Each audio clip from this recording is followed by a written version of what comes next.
Big dog.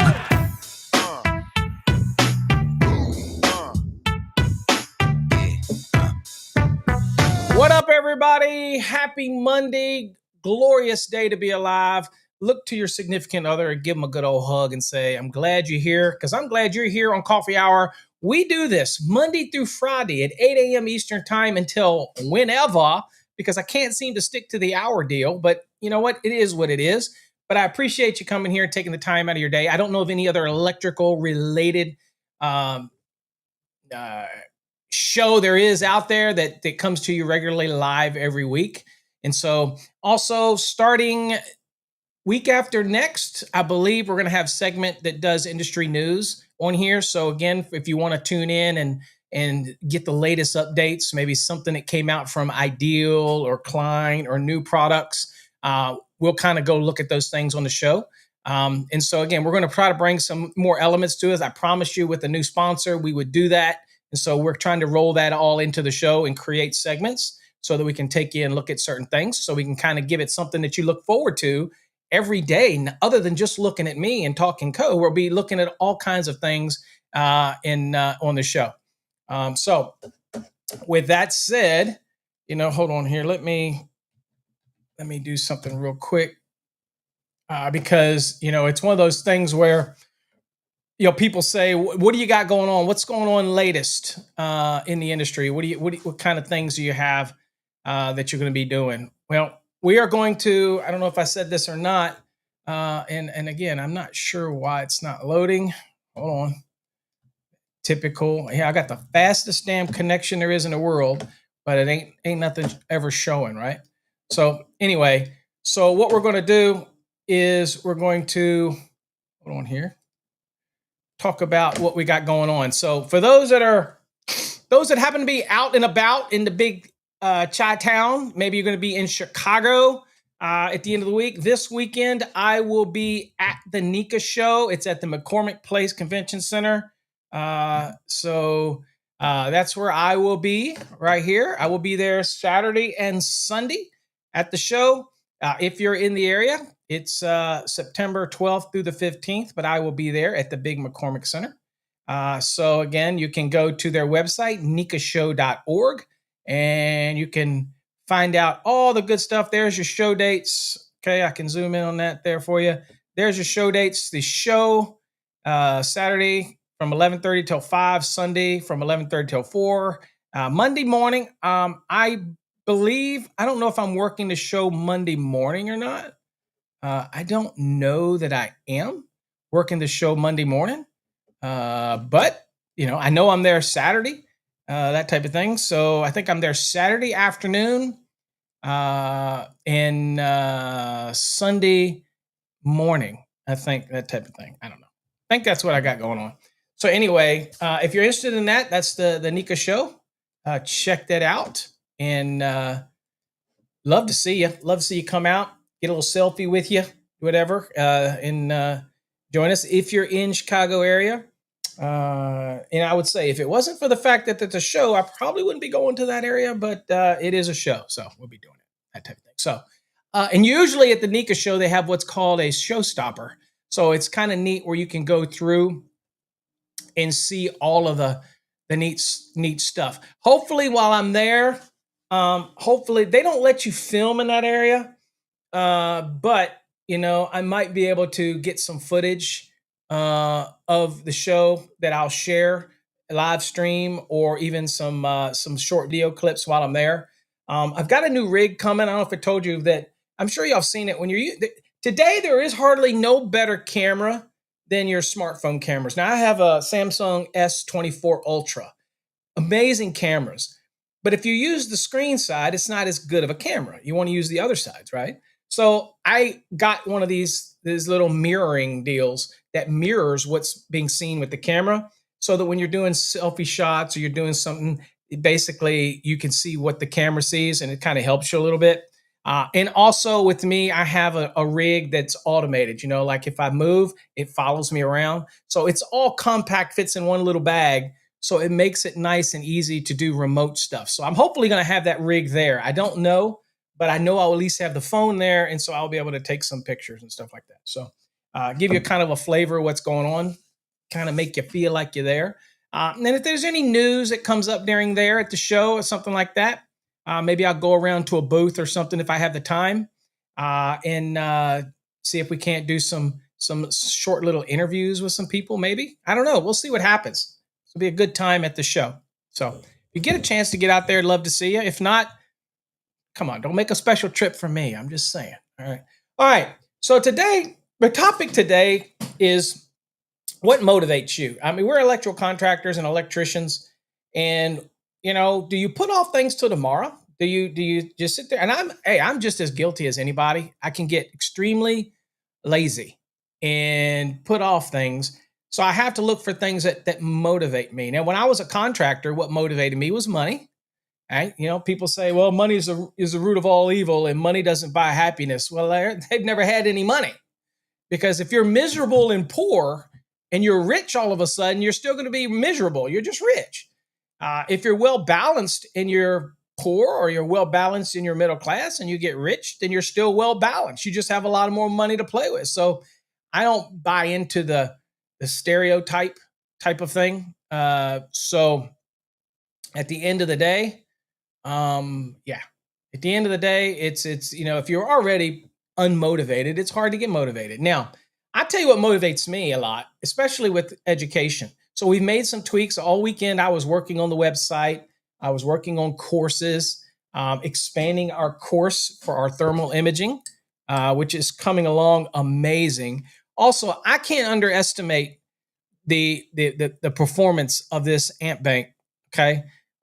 These things sell typically in $300 range. You could get it on TikTok briefly for like $139 or $140. That is freaking amazing, guys, because I can't even buy them for that. Okay. You might be able to find them somewhere, but I can't buy them for that. So we have a couple on our website. I think we already sold.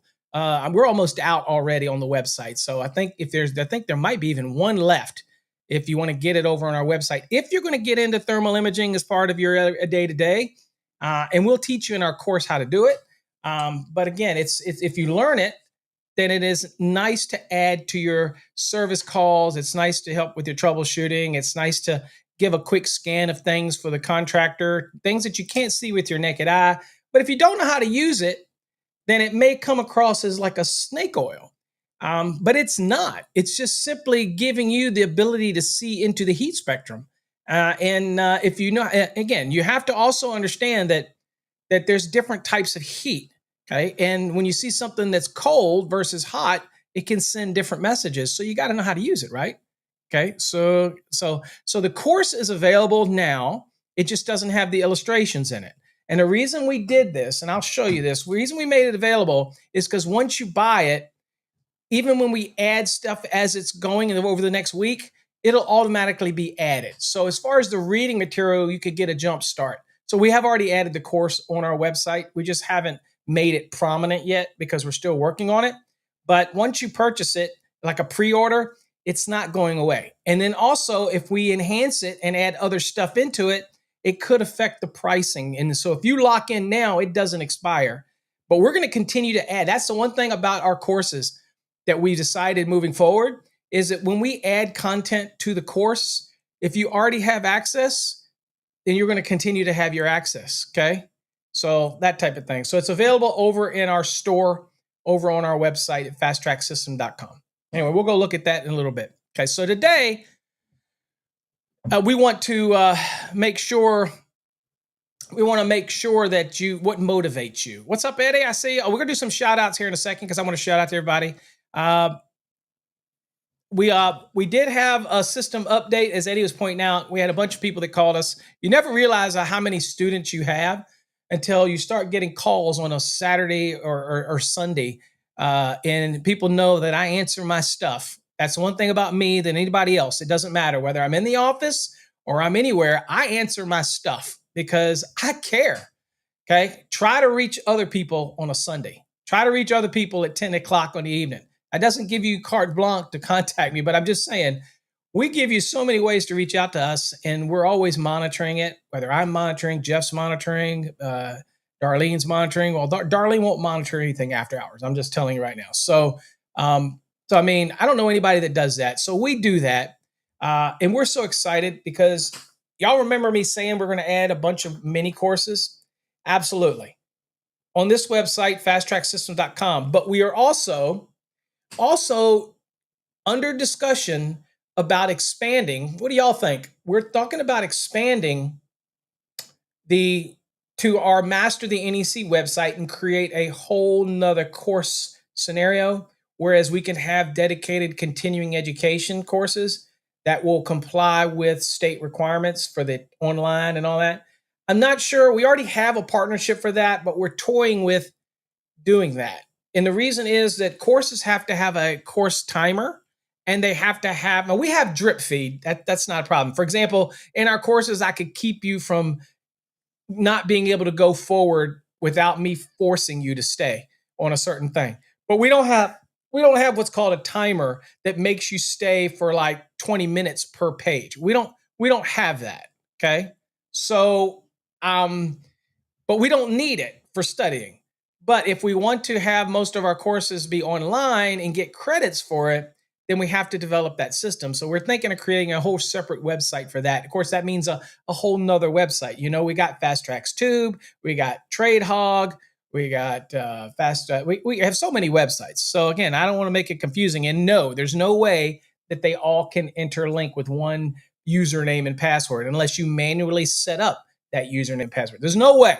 I know you're saying, dude, we can put people on the moon in the 60s. You got to be able to do it. Trust me, there is no way. These systems can't talk to each other because they're created by different companies that for us. So it's just, it's not worth it. Okay. The redemption, the stuff on it, it's just a matter of I can't tell you that, Josh. It's probably if it's the free Fast Tracks Tube, if it hasn't gone through already, then you send it to winner@fasttracksystem.com. Then I don't. It's just a delay. I don't know. Usually they'll go through pretty quickly. So, but you have to reach out to winner@fasttracksystem.com or nothing will happen. And that's the only way. And if it is, then Jeff sees it, and it's just a matter of his schedule getting it up. That's all. As far as products, like if you win anything on here, it's at our printing schedule. We don't rush it out. We don't rush because it's free. So we wait until we do an engraving session, and then we do that, and then we'll ship everything out. That type of thing. So we try to be as quick as possible, but that's what we do with that. All right. So what motivates you? Let me know what you got going on. So what we'll do real quick here before we start looking at some things is we'll do some shout outs real quick. What's up, Cray Cray? Glad to have you here. Manny's in the house. I think Manny's also over on TikTok as well, I believe. Welcome. Rob, Melting Toast. Welcome. Glad to have you here. Let's see. Paul, welcome. Good morning. Got any sign installs scheduled for today, Paul, down in Houston area? What's up, Skiaddle? Skididdly doo. Glad to have you here. Welcome. Let's see. Adam French. I know you're here, my friend. Good morning. Got your pint of coffee in hand. Knowledge is flowing today. Probably less knowledge today. Just talking about things, having a good conversation, getting our week started, talking about what you might want to talk about, that type of thing. Any products that you want us to go look at on the internet that you heard about? Anything you want us to go give a review? That type of thing. Let's see here. Let's see here. Sometimes nope, it's not working. I was trying to see if there was some showstoppers that were, if they had posted some showstoppers on the website for Nika, so you can kind of see what it is. Oh, by the way, 2026. Now, I don't know if I'll still be around as far as with the company to go to this thing. But in 2026, it's going to be back in Las Vegas for those that love Vegas, to make it a destination. I be honest with you, I'm not a big fan of Vegas, but I like it better than Chicago. No hard feelings to Chicago, folks. Okay, I am, but I be honest with you. Let me see here. Hold on for a second. Let me see. Let me see if there's some. Just want to see if they showcase here. Let's see here. I'm wondering if they probably don't have any images. Nope, they don't have any images for the showstopper. I was kind of hoping they'd have some images. Okay. Oh well, they don't have anything for that. So, oh well. Thought they might have some of that showstopper stuff up there, but they don't. Okay. All right. Where was I? Sorry about that. Let's see here. Sometimes I like to look at showstoppers. Good morning, Marlon. Hopefully we got you all squared away too. Marlon, it was important as Marlon, you were absolutely right. The CMECP site was acting funky. So again, sometimes I learn from you guys who send me something. We had this weekend, we were working on the server update. It should be faster now for most of you. If you notice any difference, let me know. The website, the way things work. We changed some colors. We changed it so it's easier to see the features.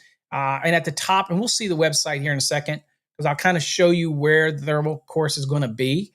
And again, if you purchase it, pre-purchase it, that's up to you. It's not 100% ready yet, but you can start reading the material. And again, it really doesn't need images because it's that detailed.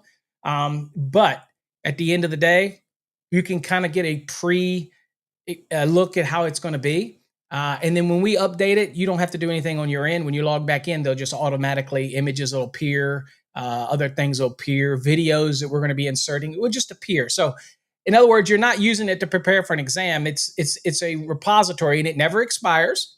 It never expires. And it's always there. And so what we plan on doing, and this is something new we're doing with courses, is that it's always going to be perpetually updated for that, for example. So any course that we're creating that's teaching you, we're going to have more of these coming out. You get access to it unlimited.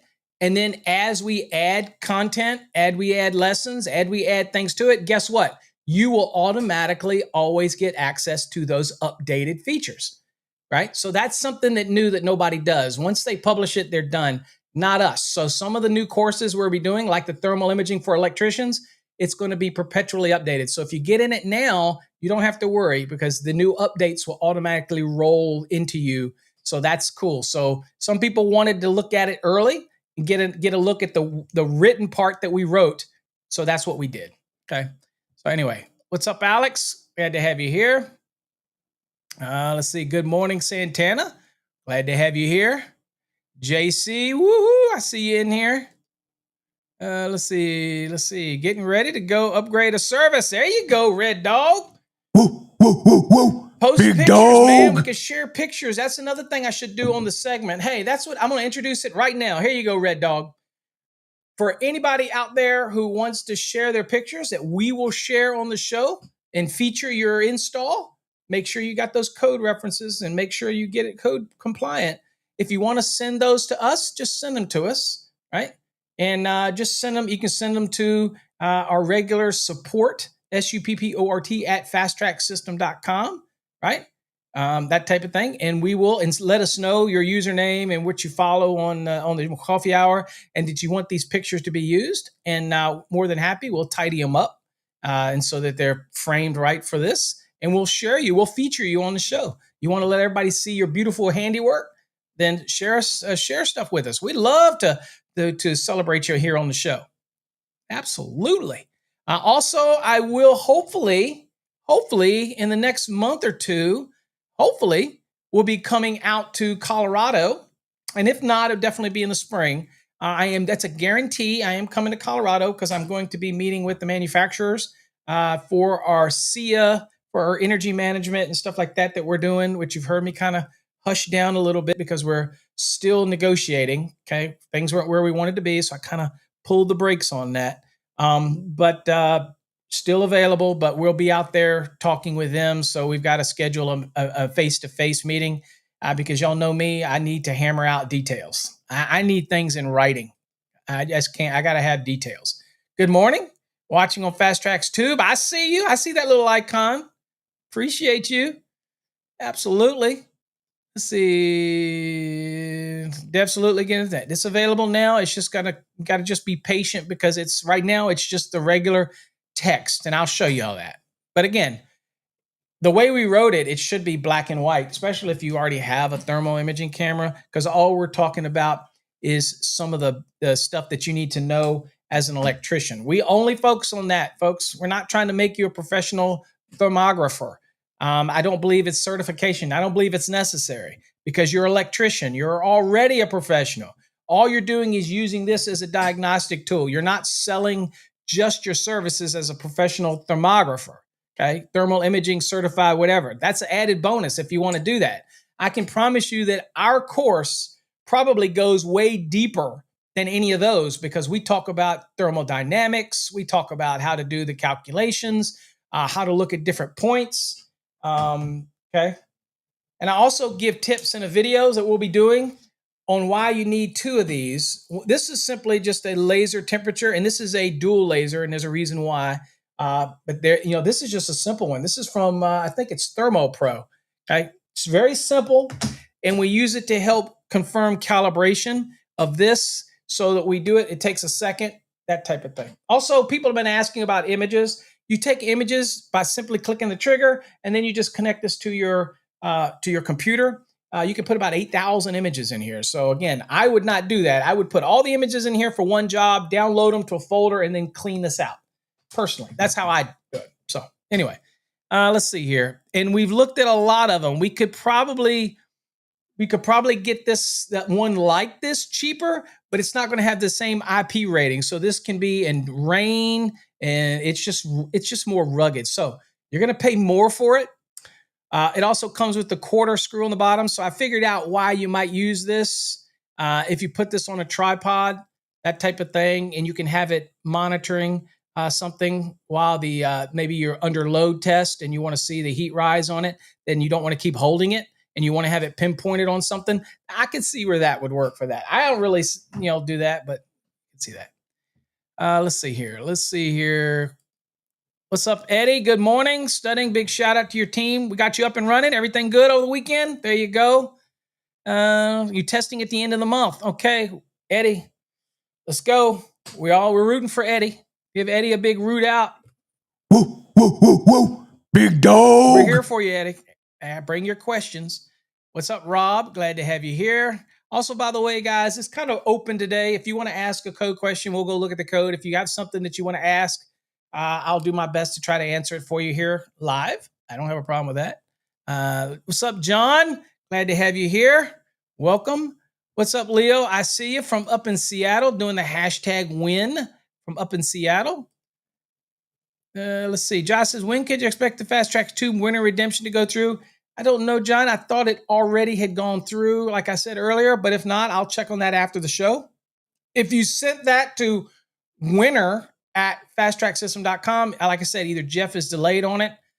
He's not in today, but I will go in and double check it for you. So I would say if you did all the right and you registered right for the free plan, if you're not active already, and I'd check it, then you'll know. People ask, how do they know when they're active on Fast Tracks Tube?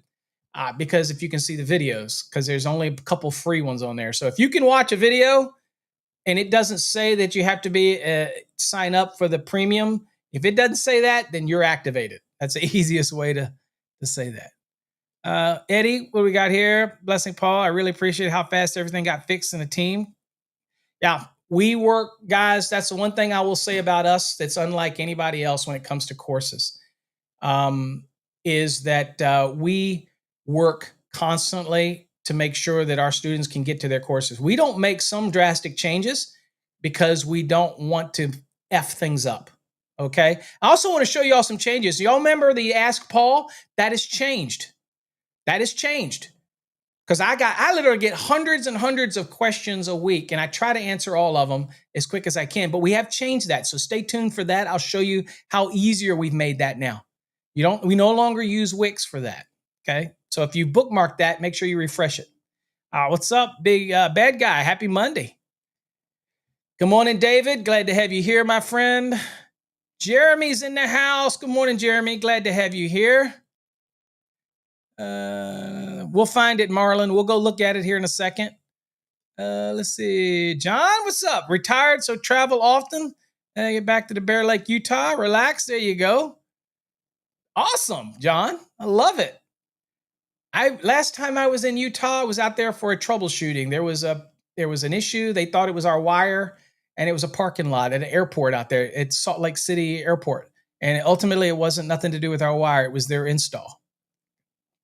You have a number of classic Fords. Well, one of the things, John, that I want to get out to Colorado is because I want to go down to Dragon Man. And that's a bucket list thing for me to go down to Dragon Man. If y'all haven't seen him on YouTube, just search for Dragon Man. I want to see his museum because I do love history. I do love the war history, the memorabilia. I love all that stuff to learn about it, just to hear the stories. That just amazing what they had to go through and things like that. And it goes, he has a classic car collection that I'd love to see. I don't own a classic car, but that would be awesome. Let's say, thanks for your approval for the journeyman course. Much appreciated. Once done with that, we'll hopefully do the master version. You don't have to. So Adam, if you do the journeyman, that's the whole purpose of the journeyman. The journeyman is giving you just more time than the master one. So the journeyman, when you're done, it helps you get your master's license because you have to get your license within 12 months, part of that program. But once you get it, and you may get it 6 months into the program, it doesn't matter. Once you get that master, you automatically jump to the last 2 stages of the CMECP. So the only difference is that you get 12 months to do it under the apprenticeship part. You don't have to do it in 4 months. That's the difference, okay? And masters can't get into the journeyman or apprentice one.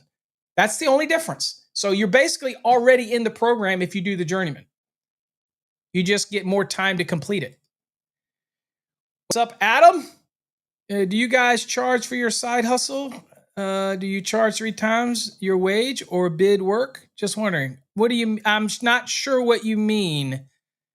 Do you mean all of you guys out there? So maybe Adam's asking all of you out there. So Adam has a question to all of you maybe out there. What do y'all charge for your side hustle? Do you work for a company during the day and you do some side stuff? What do you charge? What's your hourly rate? That type of thing. Now, y'all know my opinion. I don't think you should be doing work on the side unless you're a contractor. And it's cheap to go get your contractor's license, and then you get your minimum insurance. Insurance is actually fairly cheap. I can show you where to go get insurance cheap, but it's still good insurance, and you can get certificates instantly to share with contract. So my belief is if you do side work, unless you know who they are, you want to protect yourself. So you go on and get your contractor's license. You can, if you know that type of thing. Do that and you can get insurance and that type of thing. But I'm not here to be Debbie Downer. So if you do work on the side and you're an electrician, Adam wants to know what y'all charging. Okay, share some love with Adam. Let him know so you make sure that we're not leaving money on the table. What's up, JPB? Glad to have you here. Alonzo, welcome. Howdy. Midland, Texas. There you go. Shout out, Eddie. You got this. Let's go. Knock it out the park. Adam's shouting out. There you go, Eddie. There you go. Get it going. What's up, Horatio? Is that it? Good morning. Still confused at which is the best course to subscribe. Look, your prep here in Texas. The best course, I'll show you that. We'll go look at the website here in a second because I do want to show you all some changes. Because you want to get the most out of the website. I'm serious. We have a lot of good stuff on there, so I'll look at it again because it can be confusing. Let's see here. Marlon says, definitely respond promptly. Your customer relations is excellent. Well, there you go. We literally do answer the phones. And you what? Don't be shocked if you get me on the phone. I have people say that all the time. They say like, Dan, I didn't realize you'd answer. All of the system that we have is called a Miralax system. Not Miralax like the laxative. Miralax, L-A-X-E, is a system that automatically sends all the calls to me and I don't redirect them unless I'm not available. Like, for example, if you call the office while I'm at the Nika show, you probably won't get me if I don't turn that on. Why? Because I answer questions quicker than most people can answer. So if I send you to, and Jeff's really good though, but if I send you like Darlene answers, or we have Justin, who's handling the handling the offboard stuff for the coursing, interactive courses and all that kind of stuff. Not a technical guy when it comes to this. So it's easier for me to answer the questions. So I usually can answer things quicker than most people on our product, that type of thing. So I love talking to you folks all the time. I love the conversations. Code question I'm having a hard time finding. What is the height of lighting over indoor pools areas for GSCI? Okay. So the lighting and all this clearances is going to be in 680, and I can't remember. We'll go look. I think it's 680.23 or right around 23 or 21, 680.21. We can go look at that in the code. Remind me to do that in a second. Give me a reminder, Aaron, in case I missed that. Give me a reminder. We'll go look. But it's 680.23. Talks about the heights and everything like that. What's up, Petey? Oh, by the way, also over on Fast Tracks Tube, Aaron, we have an extensive 8-part series on pools and spas and hot tubs, and it covers all of that type stuff. In fact, Vince Delacroix is coming into the studio at the middle of October, and we're recording the entire series again here in the podcast studio. So he'll be in the studio, I'll be here at the console, and we'll be looking at and we'll be interacting with each other. So it's going to be a great, because we get to use all the technology in here that we haven't used yet. But we have a series right now that's available over on Fast Tracks Tube. And it's worth the subscription, $99 a year. It's worth the subscription alone just for that 8-part series on pool, spas, and hot tub. But while you're in there, you also want to check out the 8-hour course on calculations. That is an 8-hour recorded webinar. That's a great one too. What's up, Petey? Oklahoma. Ada. I used to come to Ada and teach for the IAEI, I believe it was there, a long time ago. Ada, for those that don't know, that's where Blake Shelton lives, I think, Ada. Love it. Used to be right up the road, about a couple hours from me when I was in Texas. Get my contractor's license first. Got it. Yep. But, hey, I'm not a tattletale. You want to do side work and make that money, I get it. Just make sure. Here's my advice. If somebody is going to do side work that doesn't say, look, Paul, I'm an electrician. I'm going to do a little side hustle. That's fine. Just make sure that you're uber sensitive about your install. And what I mean is don't risk anything. So that means if you're not a subscriber to TradeHog, for example, that you can put in code things, take a picture and put it in there. If you're not a member of that, then you're losing out because that can keep you safe. Okay. That can keep you safe. Let's see. What else do we got? Who for insurance? Next Insurance. We've been using. We'll go look. I'll go look at that in a second for you. We'll go look at these things. This is what I love about Coffee Hour. We can go look at all kinds of stuff. There you go. I danced all around it, right? Ty said 680.21, and then I said 23, and Tom says 680.22. That pays to have a code book in front of you. I'm going off memory, bro. All right. So anyway, okay, let's go look at that real quick for our viewer. Let's go to let's go to the NEC. All right, let's go here. And let's see here. We can go to let's go down to 680 and show what our friend where to go for this. All right, so we're in 680 and we're going to jump down to 22. And you also should be able to find this in the index for example, under swimming pools and lighting. Okay. All right. So here's lighting, receptacles, and equipment. Right. And let me see if I can make this a little bit easier on the eyes. So you can see a little more of the page. Yeah, there we go. All right, so we're at 680.22. Good morning, Justin. Glad to have you here, my friend. Welcome. Also, give a shout out everybody over on TikTok. Appreciate you joining us on TikTok. Behind the scenes, you really see me, the fat Paul that I am, with all of my goodies around here, all of my switchers and stuff like that. I am a very independent show here. Okay, so here you go, right here in B. It says luminaires, lighting outlets, and ceiling suspended paddle fans. It depends. Okay, so the question for Aaron is if it's a new installation, clearances, right? Over pools, lighting, yada, yada, yada, above pools, that type of thing. And then you have indoor clearances, right? And then you have the existing installation requirements and height, okay? All right. And then you have down here ground fault circuit interrupters and special purpose ground fault circuit interrupters. Special purpose just means they're typically higher than the 5 milliamp nominals. I think anything above that, we tend to try to want to throw into some like a special purpose for a specific need, that type of thing. So there's all of your requirements are right there. All right. There's your measurements right there. Everything you need to know is right there.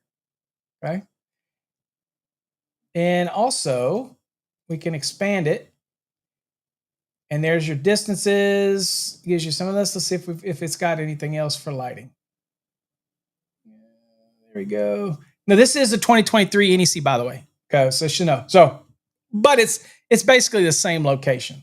Okay, and all this kind of stuff, measurements, luminaires. There you go. For new, right there, or indoor. Now, here's what you may be saying. Okay, Paul, wait a minute. This is 680.22, okay? So let's go down real quick because I want to make sure we tie this all in, right? So let's go down here. Let's go to the hot tub and spa area, okay, to that part right here, which is part 4. Okay, so you asked specifically about permanently installed self-contained spas and hot tubs. That's what you kind of alluded to, I believe, something in there, right? So here we're talking about for outdoor installations, okay, then you got your bonding requirements, underwater luminaires, indoor installations, yada, yada, yada. But here's the deal. It says right here, spa and hot tub installations indoors shall comply with the provisions of Part 1 and Part 2 of this article, except as modified by this section, okay? So that's receptacles. And here you see installing of lighting, okay? Here's your distances here. Here without GFCI distances. So all this here modifies this, okay? All of this is for indoor, okay? So you follow Part 1 and Part 2 of 680. That's general rules, right? Tells you that right here. And then it modifies it or changes it down here. For example, it may modify or change what we just saw in 680.22 right here, okay? See what I'm saying? So that's what you got. So that's for indoor. For outdoor, right here, it says it's a spa hot tub installed outdoors shall comply with the provisions of Part 1 and Part 2. But you notice down here, it only modifies the bonding, really. It doesn't modify the general requirement for the luminaires, right? That's when you would go back and follow what's in 680.22. You see how that works? So yeah, so indoors, it modifies it up in Chapter 6, right? That type of thing. It modifies it in the Part 4 for hot tubs and spas. And then it references you for outdoor applications. It references you back to Part 2 of the installation for outdoors. And it basically treats the swimming pool and spa the same when it comes to the lighting. You see how that works? So that's where you need to be. 680, look at dot 22, right? Or 680, have the 680 and Part 4, and you're going to be down here looking at, it starts at 680.42. That answer your question, Aaron? Okay. All right. We'll go look at that in a second about our course. because I'll show y'all how quite extensive this course is actually, so that you can kind of see what you're going to get. And trust me, we're going to be enhancing it and adding stuff. So when you get it, if you buy it early, don't go, where are the graphics? Where are the images? Where's the videos? Where's the little video explaining how to use this tool extensively? Okay, because I feel this is the best one on the market for the price. Relax, we're going to be adding those things, but some people want to get started on the reading material because it is very technical. So, and we try to explain it like your first time ever viewing it. So anyway, we'll go look at that. So I just wanted to answer this code question. Okay, there you go. Let's see. Paul, hey Paul, I got your answer for the 250% rule. Would I use this rule for? Dude, I answer so many questions, guy. I can't remember the question that I asked somebody. So your best bet is to follow up on the email that I sent you. Dude, I get 100 plus questions a week from people, and I just literally don't remember everything that I respond to people. So I'm sorry, Dwayne. I can't follow up to questions on here because I don't remember them, because I do so many of them that I can't remember. I'm sorry. All right, let's get to the lesson here. Okay. So first of all, wanted to give a shout out for Trade Hog because on Trade Hog you can ask it just about anything, and it should be the toolbox is something in your pocket. Okay. So again, if you're not using Trade Hog, one time it can save your butt, and we have different options for Trade Hog, but it is basically your AI like ChatGPT, only the fact that it is fine-tuned for use for you in the trade, in the field. Okay. Now, some people don't like the subscription thing coming out every month. That's okay. But yes, Dwayne, send me a response to the email that I would have sent you. And I'm more than happy because I can read my response and then clarify some things for you. Because again, you got to remember, guys, it's so hard for me to remember a response that I gave anybody. I just don't have the bandwidth to do it. Okay. But I want to answer it for you. I definitely, certainly do. So anyway, here, if anybody's got a question we want to put in Trade Hog, I'm more than happy to put it to kind of show you how Trade Hog works.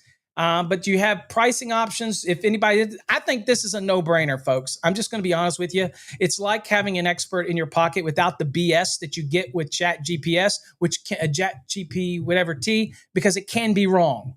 And this is about as accurate as you can get. And you can tune it to ask it a follow-up question. I don't know. Hold on, folks. I'm about to lose TikTok. So you can ask it a follow-up question, but here's the pricing. Check this out. $9.95 a month, dude. Really? If you want to do it for the year, it's $105. You get it out of the way. Okay. The basic plan just gives you more searches. You can do it $19.95 a month, or you can do the annual $199, or you can get the premium, which includes the mobile app or the mobile access, which you can actually do on any browser anyway. But again, that gives you more searches, and you can do the annual pay it up front. $325 a year. That is totally up to you. The vast majority of the people get the basic plan because they get more searches. Here, it allows you 10 inquiries per hour on the light, but that may be all you need. And you can test it for free over on our website. So let me just show you. So what you do is you simply use normal language. Don't make it complicated. You just type what you want to know, right? So let's just give it an example. It says, let's see, what is the minimum size GEC for a 100, let's do 200 amp panel with ground rods. All right, I'm just typing it in, just kind of, just asking it a question, that type of thing.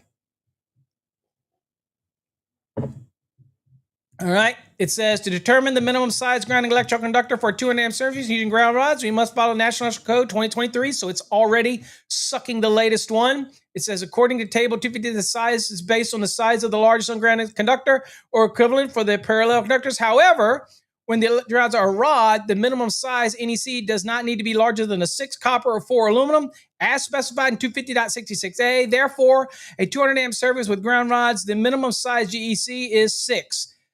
This is because ground rods do not require a GC larger than 6, regardless of the service size. Okay? Dude, I ask it. Now watch me do a follow-up. How many ground rods do I need to install? Dude, look at this, guys. Watch. Let's see what it does. Now, if you were using the free to test it out, you get 2 questions and that's it. Okay. But this is why this is so important. In your pocket. Dude, I don't think that people understand the power of Trade Hog. And the Office Hog is what you get if you have the basic or the premium. That's also asks anything like office questions, tax questions. That's a whole different model that we've trained and we've uploaded stuff to it. Tax documents, things like that, manuals. So Trade Hog. Now, what does it say? The number of ground rods depends on the resistance of the earth of that grounding electrode system. Here it talks about, according to 250.53A2, a single ground rod must have a resistance ohms of 25 ohms or less. Dude, it's all right here. And all we did was ask a question. You imagine the power of that if you're out in the field and you're stuck on something? Think of all the questions that I get asked each week. Think of all the and you're waiting on me to respond. Think of all these answers that questions that people post on social media, and you got these TikTok-tricians, no disrespect, but to the ones that want to educate who give you wrong information, you have a tool that we've helped train. I have helped train this tool, right? That type of thing. Okay. So let's see here. Let's type a question. Let's copy this one. Let's just see here. Let's see. Let me start a new chat. I always like to do a fresh one. And let's see. It may not be accurate. We'll know. We'll see. So for Osprey intro conductors, 10 ADOG, we're going to clean it up a little bit for the grammar. Use without a messenger wire. Okay, let's see what it says. I don't know. And it's not perfect.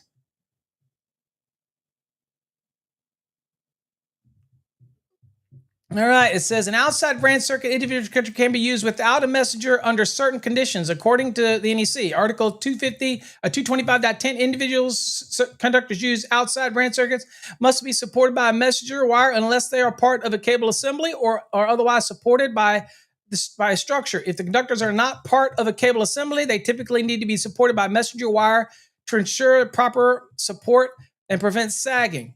Additionally, 225.16 specify the conductors used for outdoor branch circuits must be suitable for blah, blah, blah, blah, blah.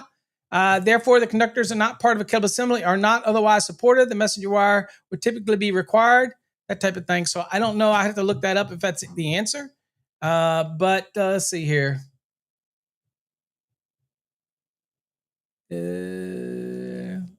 So let's say, what is your question again? So the outside branch circuit can...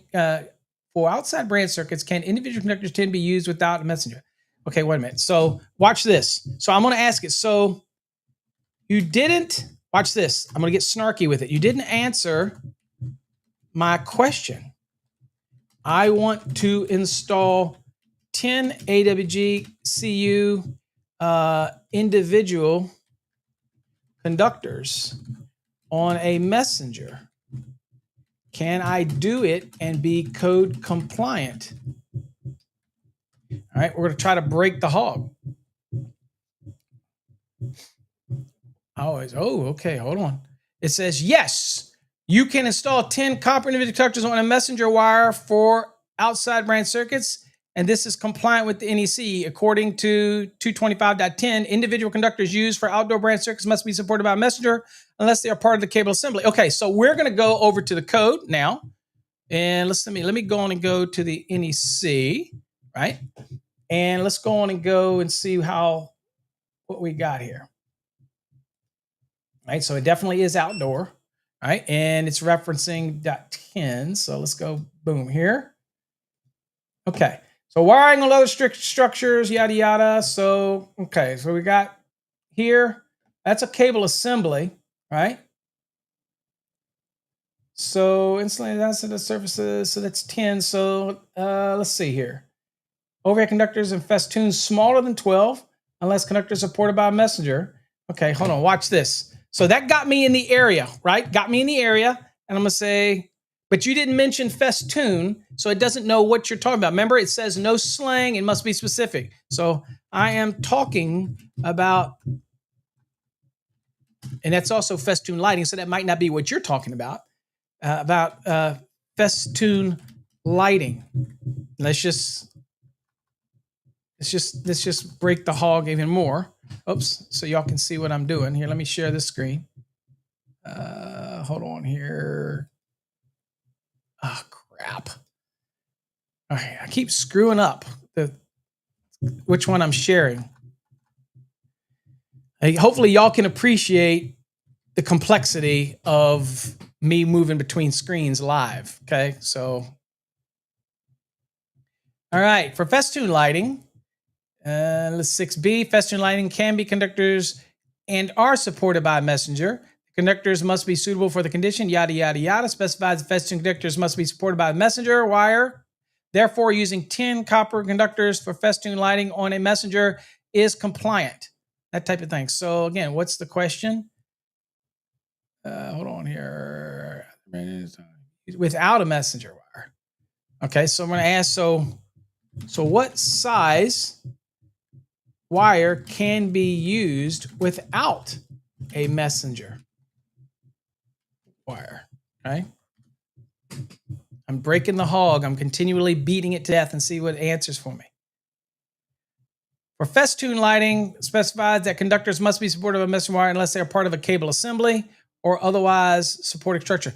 That's a good point, folks, because if you go look over at the NEC, now I'll go back to the NEC, and that's where I screwed this up, folks. Hold on. That's where I screwed this up. Hold on.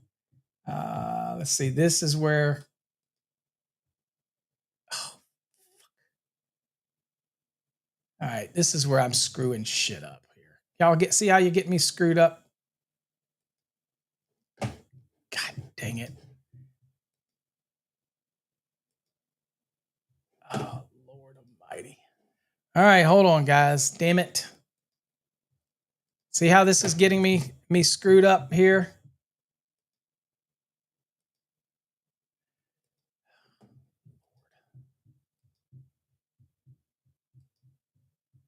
Okay. Whew. All right. You ruined it. Yeah, it's just on the live. So it's a live show. So if you're looking for something polished, I ain't the guy to come to because I've got so many screens and I'm trying to do stuff with it here for you. So right here, so festoon lighting, it says overhead conductors for festoon lighting shall not be smaller than a 12 unless conductors are supported. So that tells you that 10 is larger than a 12, right? So festoon lighting is not smaller, that type, okay? So basically, if we look at the example here, this is for festoon lighting. So overhead conductors festoon lighting should not be smaller than 12 unless supported. So that tells me that they can be, for lighting, they can be larger than 12 without the messenger for the lighting. That's not really what your question was. So now here, for installations outside wiring on surfaces of a building or other structure shall be permitted there. So that's this part, right? And this talks only about, it looks like just cable assemblies, not individual conductors, right? So then we're just saying, okay, well then let's go look real quick at, hold on, let me go down. Let's go down to, let's get down to, oops, too far. Oops. So this is just a way, you got to be careful with this thing because it is not, these things are not as intuitive when you're using link. Okay, it just kind of throws everything together in one big cluster poop. All right, so let's go to Messenger real quick. Okay, so this is Messenger supported wiring, 396. Okay, all right, let's go to installation, cable types. Okay, so here is messengers, and here's the different types. Okay, so here's multi-conductor service cable. There's individuals. There's yada, yada, yada. All these are cable assemblies, right? Assemblies. All right, messenger. Okay, equipment support. So unless I'm missing it, I don't see where you could use a 10 individual conductor on that. Could for the festoon lighting, but not supporting. Okay, so we're stuck in 225 because there's nothing up in messenger for us. So we were already in 225. Why is this so hard to navigate today? Be blessed that you're using the code book because it's not. Here we go. So if you look at the festoon lighting, hold on, let's go back to the lesson. And this is the one where I need to share I need to share.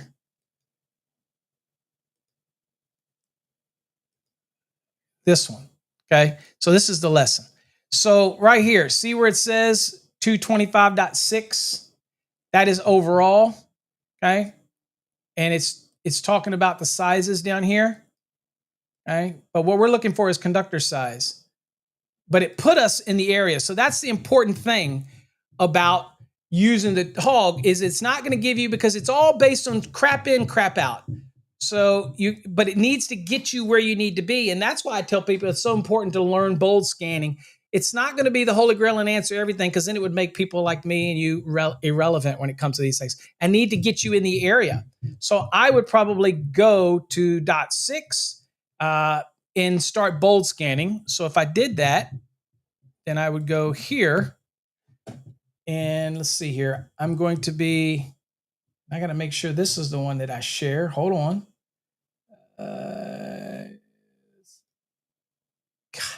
I'm struggling, guys. I don't know which one. It's not real intuitive on which one of these I share.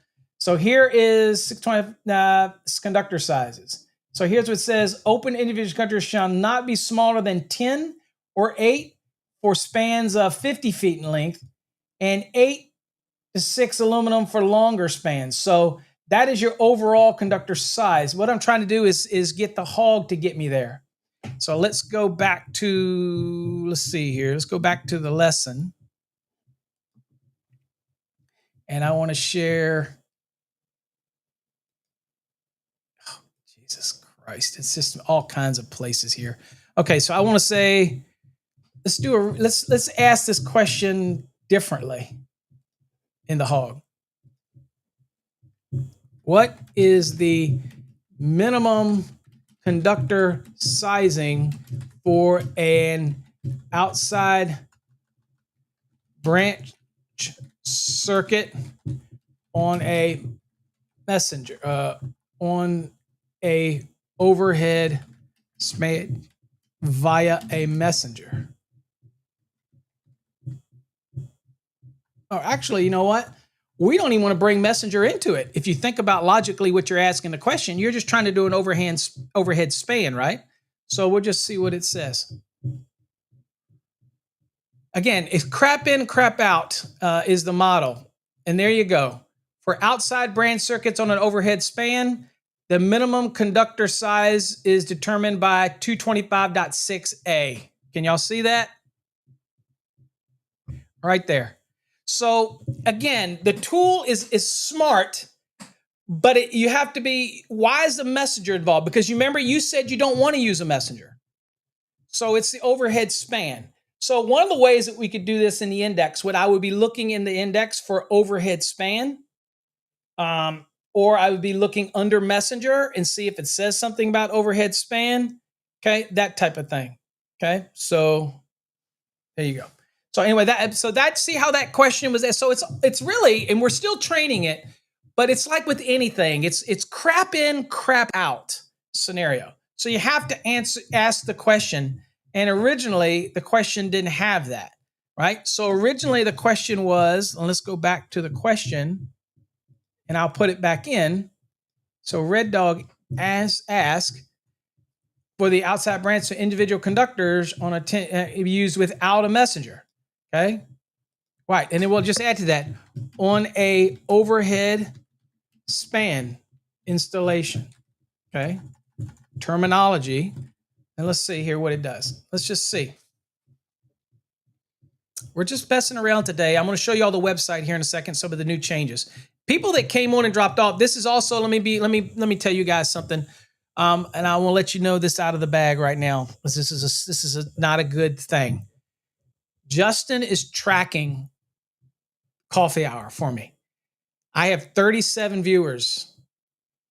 Just like with Wednesday nights, we have thousands of customers. We have literally, I think at this point, we have over 12,000 students in our program, active program. I appreciate all of you that come.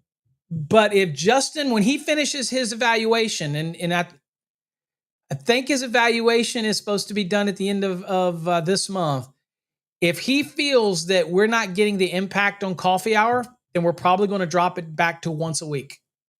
All right. I know you guys are loyal, but at the end of the day, if we're not getting people watching, if we're not getting the numbers up live during the live show, then it doesn't do us any good to do it. We'll go back to doing recorded shows and things like that. So I just want to give y'all a heads up. I do it. It's not that we don't appreciate you that come, because you're doing your part, but it's obviously not growing the live viewing because I can see all the people on here. There's some of them I can't see, but I can see the lives. You hear what I'm saying?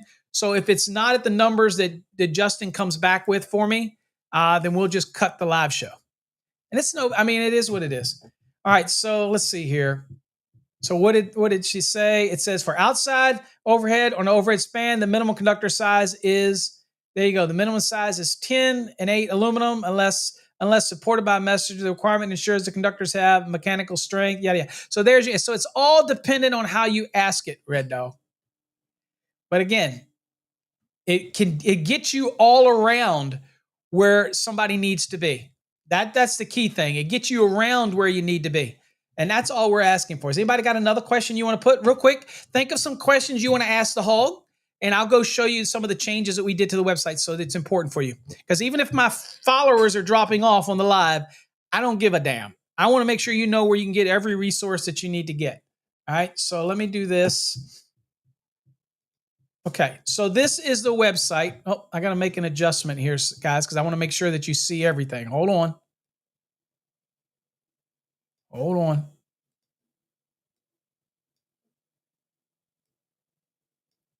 Okay, hard to see. So we'll do a little bit of an adjustment here. So on the normal website, you see all these links at the top, right? You just click the links. This is get you to the blog. This will get you to our store with all the goodies, right? This is your coffee hour live. This is your course drop down, or you can click this and get you to courses, but this is your drop down. This is where all the courses will be. This is the new feature, Ask Paul, right here. And under info is where you see all the stuff like where to get the mobile app, where the webinar list is, what Fast Tracks Interact is all about, how to contact us, privacy policy, terms and conditions, all that kind of stuff right here about us. But this is the new Ask Paul. Now, if you have a mobile device, this is what it's going to look like. Okay. What you're going to have on a mobile device, what it's going to look like is you'll have this here, and now, again, now you can't see it. Damn it. This is the problem with doing live shows.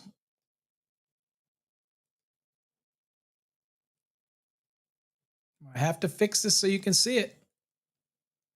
That means that you're going to lose something when I go back here in a second. This is what it is. Sorry. Live shows. This ain't rehearsed, baby. All right. Okay. So on the mobile, and it still ain't showing it all. God bless America. All right. Bear with me, guys.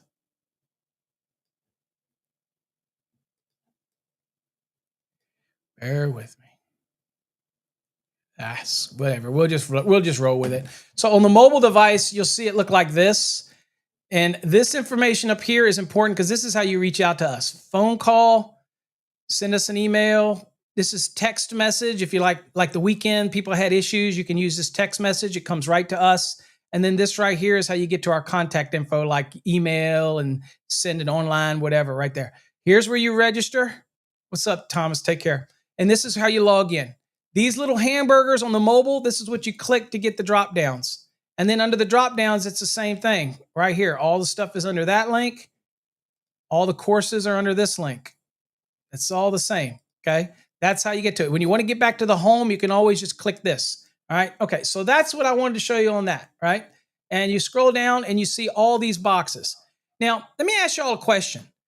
If you saw this on your mobile device, now be honest with me. I need your feedback here. Would you know that if you wanted to get to the exam courses that you click this box? Or do you think I should put something here that says click this box or click here? Because people say they don't understand how to navigate the website. And it's so easy. All you do is click this box. But if it doesn't say click this box, I'm just asking you guys, would you intuitively know to click the box? I'm serious. It's a serious question. So, because if you click the box, like I'll click it, then it takes you to the courses, right? And then all you do is just click on the link to the course right here. Is it intuitive enough or is it not intuitive enough? Or do I actually have to add click here underneath every one of these? I'm asking you guys, okay? John says add it, okay. My wife made the suggestion. She said, it looks like a graphic, but nothing tells me to click on it, right? So I think we should add that personally. But I like this interface better than just links. I like the fact that this is the course if you're already licensed. This is the grounding and bonding course. This is for flashcards and quizzes. This is for our database. This is for our exam prep. So yeah, I'm going to add it, okay? Yeah, I know for some people I probably should have. See, guys, I appreciate your feedback. So here is again, and you can search the site from here. Now let's get it back to the full desktop because I want to show you some stuff. All right, so let's see here. Let me get back to the desktop. Okay, so now I have to adjust this so that you folks can see the full desktop. So bear with me. I'm going to adjust it now.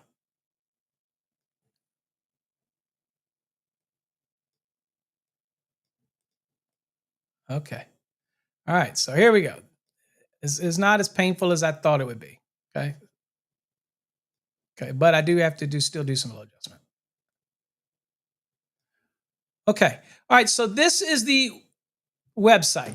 Okay. Now it's obviously I can, it's about the best that I can do to let you see the link. So here's the link. So now see this Let's Ask Paul button right here? Santana says, I'm not familiar. I just click anything, but I appreciate it. So also right here, if you do have an account, you can go right here, folks, shortcut and go to my account. So if you're a student, you can click right here. And when you click on that, it takes you to the login page, that type of thing. So you can log in. Okay. It does look like a pic. So I think I will add it. I appreciate it. All right. So let's go back. So always click right here to go back to the main page. Okay. Now, Ask Paul. If you click on this, it's a whole new format. Gives you the instructions, right? So that you get a better chance for your answer. And then it just has a fill in the blank here. And you just fill it in, same as before, and you just click the submit button. So that is new now. So that comes directly to a special account that is easier for us to monitor because we get, again, hundreds of these things. And also now it has on here says email or podcast response. So that means if you want us to answer your questions in an email, let us know. If you want to answer it in a podcast response, let it know. And in the future, we're actually going to have a button on here so you can choose which one you want or both, that type of thing. So again, we're always enhancing it because you know what? We will talk about it and do a podcast about it.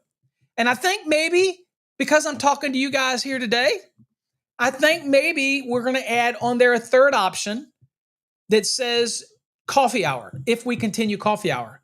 So here's the deal. If y'all love coffee hour, you need to do me a favor. You need to go out of your way, spend 20 minutes to share coffee hour on every platform that you're on. Make it habitual in order to get our viewership up when it comes to the live shows. Otherwise, it's the reason we stopped the Wednesday nights. Even though I have thousands and thousands of customers, students, right? The problem is when I dedicate I'm a busy guy and I appreciate y'all, but when I spend my time creating content, every day of the week here for 30 followers, which I love y'all guys, but 30 followers when I could be using that time creating courses every week. And so basically it's, when my board of directors look at it, it's basically 5 hours a week that I could be devoting to course creation. That's the way they look at it. So, I mean, again, that's why we got rid of the Wednesday night.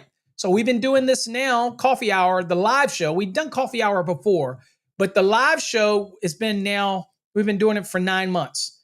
And so, again, we got to get, either we get the live viewership up or I'll just go back to creating content. And maybe that's what some people want. They want me to get back to making courses. It makes sense. I get it.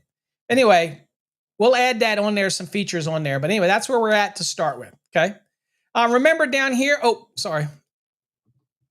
remember down here, we always have some great blogs as well. So click on any one of these and you can go read the blog, and they'll just keep cycling out and you can look at them, that type of thing. And you can also share them on social media and all this kind of stuff. All right, anyway, so that's what we got. So anyway, let's get you back up here.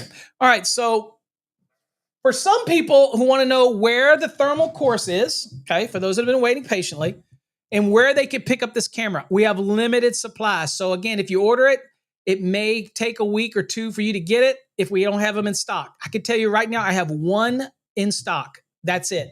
One left. We sold all the other ones out. We have to go through a distributor. We are trying to go to the manufacturer because I anticipate, and I'll show you why, okay? I'll show you why in our course. So let me get you over here first. Okay, so, and it's not intuitive yet. So you go to our store, click on our store, and this is where you can get the engraved products right here. Okay, ignore this right now. Engraved products. So I'll click on the engraved products. And here's where you can see now, I don't know why this is under engraved products. I'll make sure that Justin works on that. But see, these are our little hat tabs. And that's how you start ordering those things. And we have coasters, wallets, all that kind of stuff engraved. We have tons of pages of engraved stuff or whatever, okay? That's all right there. That's our store, okay? Now, you also go to our store, and here you see the thermal camera. Regularly $269, and that's supposedly going to go up because of the import and all that kind of stuff. It is what it is. We have them for $179. Okay, so click on this, and here you can see it at $179.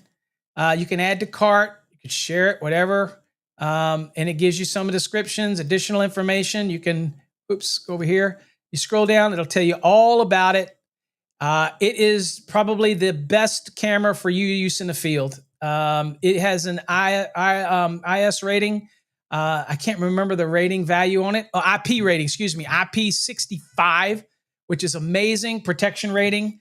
It's got a drop rating.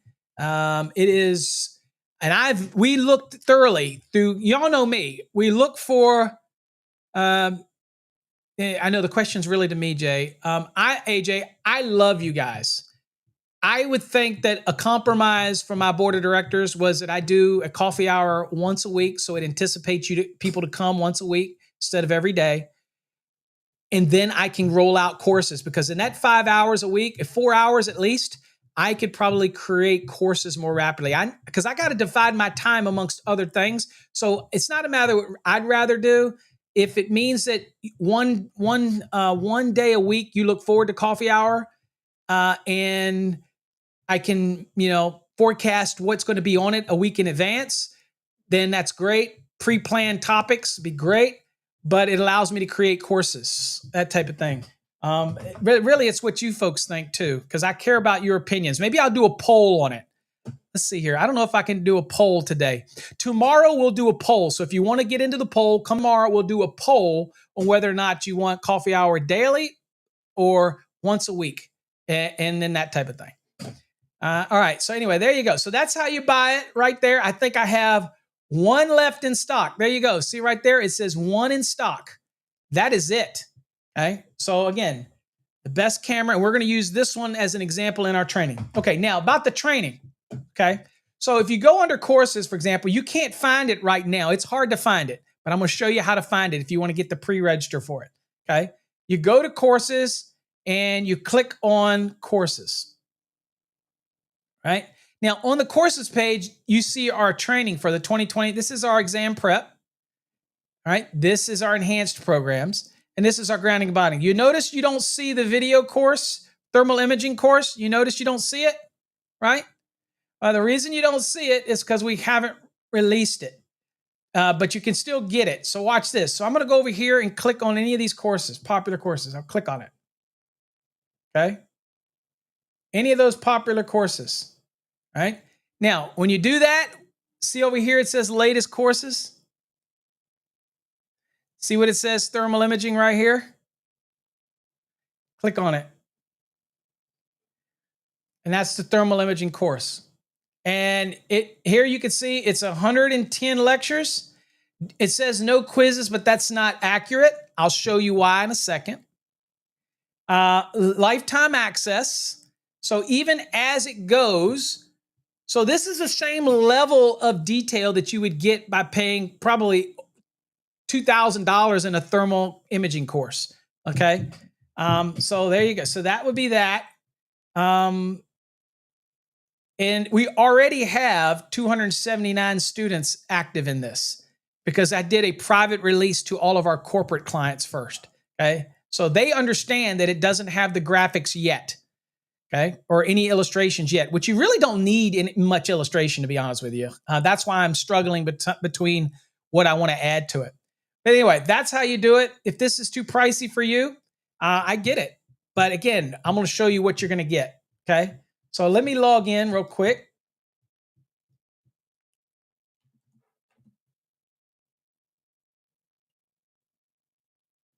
Okay.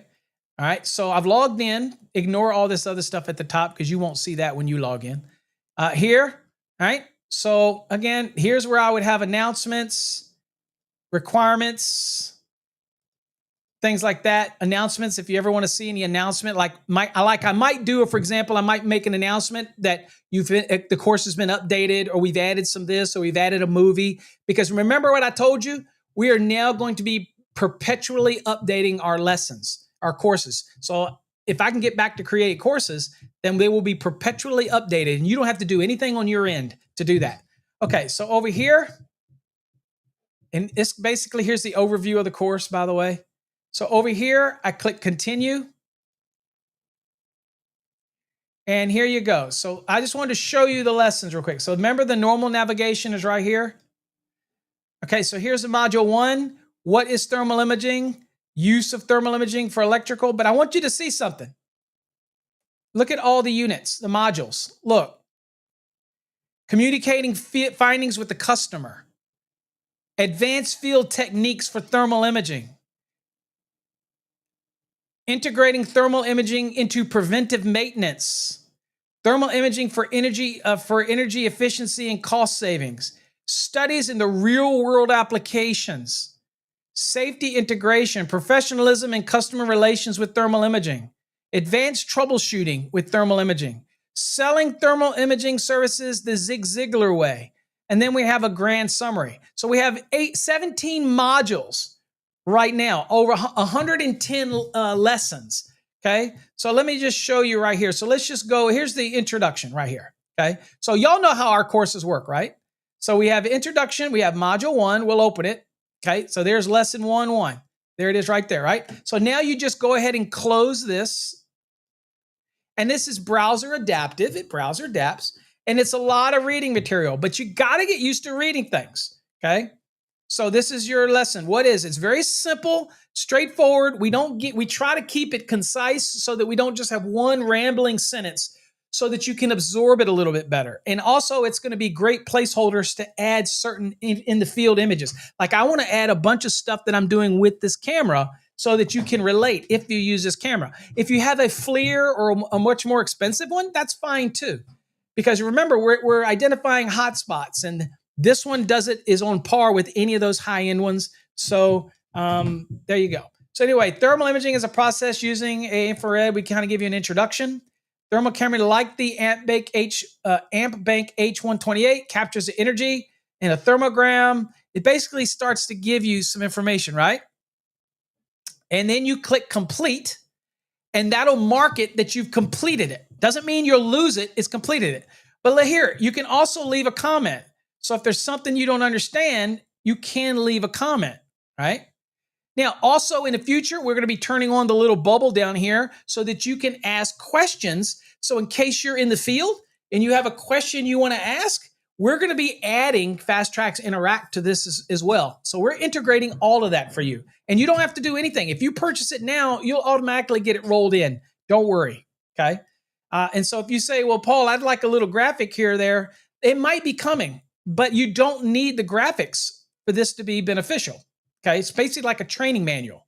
So there you go. So again, you can click complete if you want to keep track of what you've completed, or you can just go to the next right down here. There's a next button. You click next. And it'll take you to the next lesson. Lesson 2, why is thermal imaging in electrical work? Thermal imaging is not just a neat trick. It is now recognized by NFPA 70B as a best practice for equipment maintenance, right? And in this course, we talk an awful lot about NFPA 70B. That does not mean you have to own it, but it works in conjunction. Now, for electricians that are going out, they probably are going to be doing service calls and things like that. Then you can pretty much ignore 70B. But in our course, we want to make references to it because there are certain things in there about reporting, and it's just going to make it better for when you're working with your client and giving them data. So we want to train you on that, how to give them the right data. Dude, there's everything in this course. Now, some people have asked, what about our use of our course for companies, for their maintenance, preventative maintenance? Absolutely. We got a special module just for that, okay? So anyway, we talk about loose connections, breakers, fuses, falling, everything. We give examples right here, okay? All this type of the delta temperature that is the difference between an ambient temperature and what's called peer temperatures. If you have 3 breakers and you have 2 of them that are pretty much in line, but you have one that's high, then what you do is a average based on the peer of the 2 and then compare it to the one that's high. And that's where you'll come up with your delta temperature. You'll come up with the value that's over the peer. And that's where you're looking for deficiencies. And we train you on all that. And you'll just get to where you can just look right at the meter and you'll know. But we talk you through it. Anytime you have any questions, you can leave a comment right here, that type of thing. Simply post your comment. Go to the next lesson. Key concepts for beginners. This is important, guys. When you're using a thermal camera, believe it or not, it's not click and go. You need to know what emissivity is. You need to know how to set it. You need to know what reflectivity is. You need to know how you... This little camera right here allows you to adjust all those things. I don't know if you knew this or not, but when you're doing thermal reading and you're getting temperatures, that plastic is different than metal. And here's a little tip for you that people might have not told you. If I'm doing a lug and it's a shiny lug, you're going to get irregular results. So what do? You put a piece of electrical tape on it. Or you do as I do. I take a dry erase black Sharpie and I make a little dot on it with the dry erase so that it's not reflective. The reason for that is the camera will pick up the dot, even though it's doing the whole lug, the dot doesn't reflect back and it gives you an accurate representation. A lot of guys will take a piece of electrical tape and just put that over top of the lug, just touch it onto it, and then they'll use that because then that doesn't have the reflectiveness. Do that type of thing. I like to use a little dry erase marker personally, okay? Just me, okay? Now, some people say, well, I don't want to use dry erase markers. I'd rather use a Sharpie.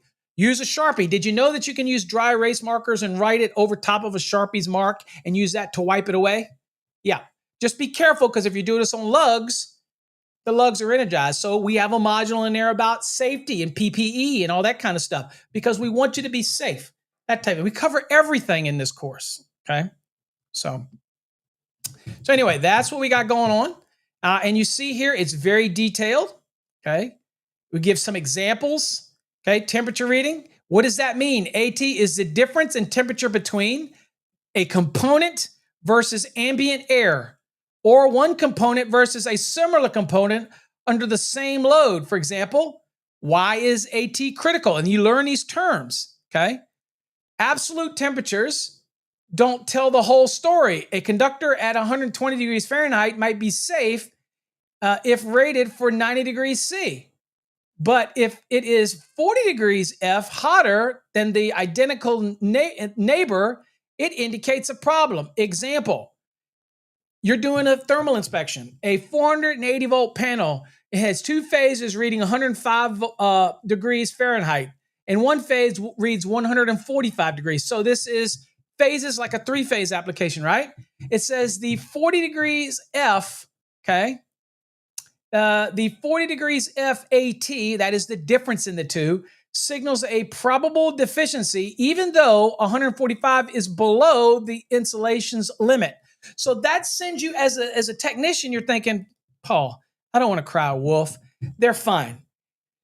If it is 3 phases of a 3-phase system, and everything is identical.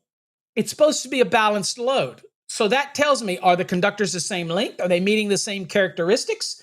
So there is a probability that if phase A and B or temperature is running 105 and then C is running 145, that's a 40 degrees difference, but it's the same piece of equipment. So I wonder why. Well, at that point, it could be the lug. It could be the length of that phase. It could be not in sync with the other phases. There's so many things. This is why you're the electrician. And you need to be able to, and we teach you that, and we'll go through a bunch of field examples how to do that. Okay. We're also going to throw in some images so you can see what it looks like on a thermal camera so that we can point out things. And that's the stuff we're going to be adding. Okay. But right now, the course material is enough to get you started. And you should always be going back and forth. And here's what we're going to do.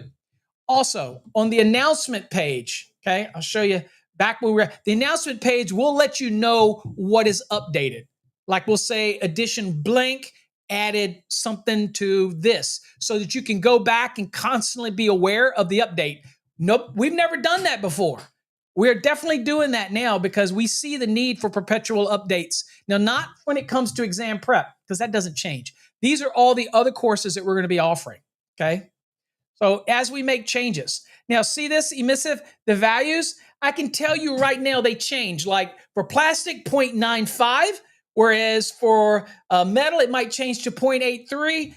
You can change all of those in here on the fly, that type of thing. Also, you can change the distance. We like to stay about 12 inches away when it comes to scanning a panel, but you can also do it linked further for like when you're doing switches or scanning a room, things like that, to get a kind of an idea, a general ballpark, that type of thing. So we train you on that. So again, just wanted to show you. So that's what's looking like. Now I want to show you what the quiz is like. Really, so notice it says no quiz. Well, that's not so true. So if I click on the quiz module, let me show you what happens here. So here's the introduction to the quiz. Kind of tells you what's going to be on your quiz, right? This is new for us to add this type of feature. So here's start the quiz right here. And you see what it does here. What does a thermal camera detect? Resistance, visible light, infrared radiation, or voltage? Very simple questions, right? Very simple questions, but it's designed to test you. Okay. And so you got to answer the question. So we have interacted this now, and we're starting to do this in a lot of our courses. So again, we're able to do that. So there you go. Reuse copyright content. So we're going to let you. Okay, we're going to let you use this in case you want to do it offline. Okay, I didn't realize that we were going to do that, but we are going to let you reuse it. Unless it's only available to me since I'm logged in. It's probably only available to me. Yeah, it is because this says edit. So I'm in the editor's mode, by the way, folks. So anyway, you would do it right here. Choose your answer. I don't want to do it now because it'll maybe lock me in. Okay. All right. So anyway, there you go. And that's how you would use the quiz. Now we always have a key takeaway screen at the end. So we key, what are the takeaways that you learned during this lesson? Okay. Talked about all these things, and you hit complete when you're done. That way it checks off these boxes over here, okay? But like I said, we will always update you right here in the announcement tab so you can see what has changed, whether we've made updates or changed things, if we've added some images, so that means if you purchase it, don't worry. You say, well, I don't have any images. Doesn't matter. They're going to be added, but you really don't need them to get started. But that's up to you. I don't care. That's why it's a soft release. That's why we're making you have to go find it rather than have it fully on our website. Okay, because again, we don't want everybody just jumping on it right away. But that's how you find it in case anybody was interested in it. Okay. All right. Does anybody have any questions? Is there any code that I didn't answer for anybody? Any questions that I didn't answer? Letting us know. I think y'all had some comments about the thoughts on the once a week. Let's see here. Oh, Dwayne says it will also give step-by-step guide to calculations. Oh, you mean a hog? The hog will do that? Yeah. Yeah, let's see. Let's try that. Let me go to the lesson. Let's try that real quick. Let's see here on the course.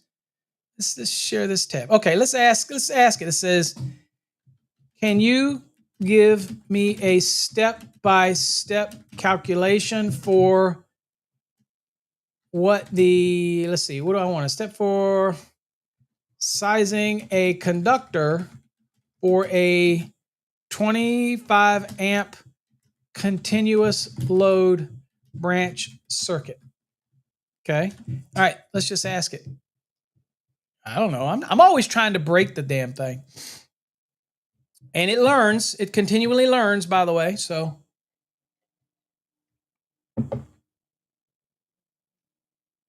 look at that. Step by step. Now, whether it's right or not, let's see. Okay. I also got to tell you guys, it's designed to answer code questions. It's not designed to answer other things that aren't code related. Office Hog might, but this is for code. This product was created, right? This was created for technical people in the field. It wasn't designed to do the things like ChatGPT does. This is designed to be focused around technical things. That's the only reason we created it, to do that. The Office Hog, we can answer about anything. You don't get Office Hog with the light version, by the way. You only get that with the basic and the enhanced one. All right, so anyway, here it says, to size a conductor for 25 amps continuous load, you have to follow these steps. Number one, continuous load. A continuous load is one that's where the maximum current is expected. Again, maximum current is expected to continuous for 3 hours or more. Got that right. It says the continuous load factor for continuous load, the conductor must be sized to carry 125% of the continuous load, 210.19A1. That is correct. And it gives you an example. Okay, 25 times 1.25. Next, select the conductor size. Use 31016 to find the conductor that can handle at least 31.25 amps. Okay, and it says assume the 6-degree termination unless specified otherwise. Boom. That is something that we added in there, right? That is something that we added in there because of training people to understand that I have to use the 60, the 75. It doesn't state otherwise, okay? And now if you have a little bit of knowledge, you can actually feed a follow-up question to the hog. But the easiest thing to remember is that if I'm sizing a conductor, I didn't say what size it was. I didn't say it was THHN. I didn't say what it was, okay? Okay, that type of thing. So it's doing exactly as we programmed it. It's actually looking for it. And you'll notice something else. If I ask the same question to ChatGPT, right? Then what happens is it brings back a bunch of other fluffy crap that's unnecessary. We wanted to keep it light for your phone so that you could actually use it in the field. That's what makes Trade Hog different, totally different. And so I think it's the greatest breakthrough where we took the AI model and we're trimming it down so that we put it in a mobile format or on an app that you can really use in the field. And we force it on the back end, we force it to strip all the other non-necessary stuff away. But it does allow you to keep asking it questions so it will learn your situation. Now, ChatGPT does that as well, but it continually tries to bring back stuff. And that's the problem with the latest version of ChatGPT. It tries to interject its own thoughts into it based on the internet's responses. And I don't want that. I want code specific. That's why we made this one, okay? So anyway, here it goes. Okay, now it says a temperature assume 60 degree unless stated otherwise. Okay, now choose the correct conductor. Copper conductors from NEC table 31016. Thank you, Cray. I appreciate it, guys. It's nice I love when I get comments and people send me, because again, yes, I make money. Yes, I sell courses, but I am passionate about this. We live and breathe it every day. Unlike some other people who put out stuff and just want to get sales. I am constantly looking at ways to make things better, offering tools and services.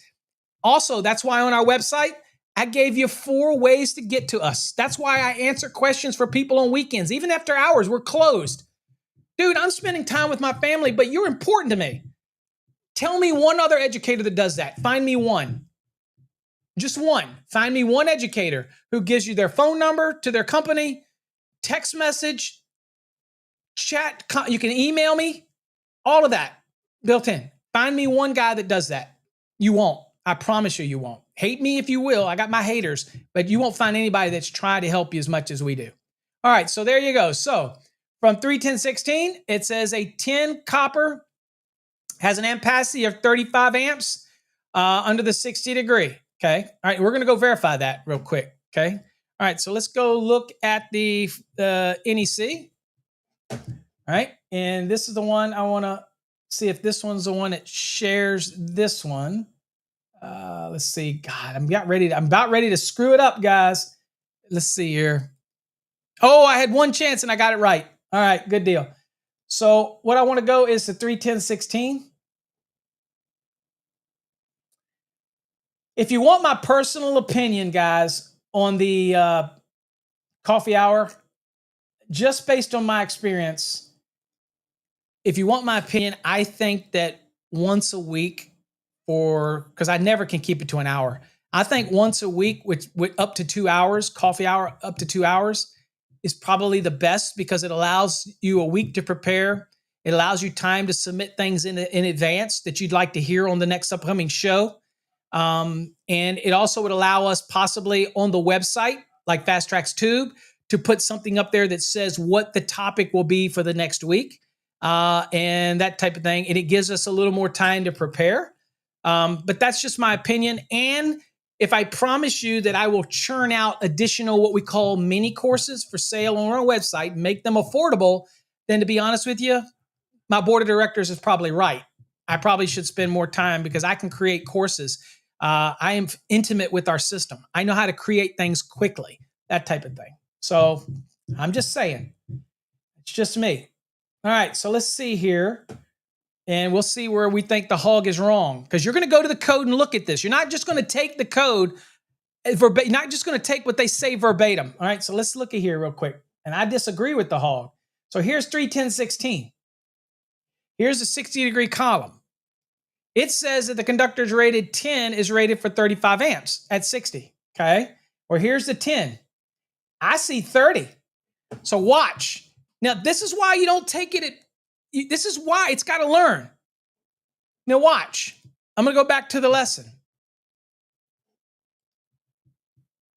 Watch this. You are wrong. The ampacity of a 10 AWG, and we will fix that. I will make sure it learns. AWG under the 60-degree column is 30 amps. Now watch.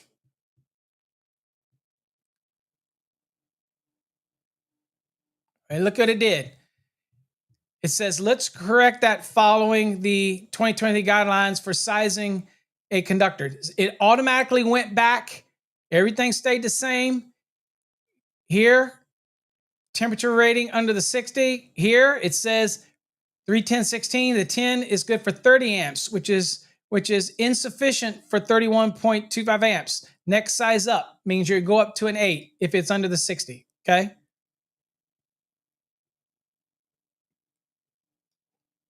You see what it did here? And then it gives you an ensure conductor sizing, okay? So, let's see. I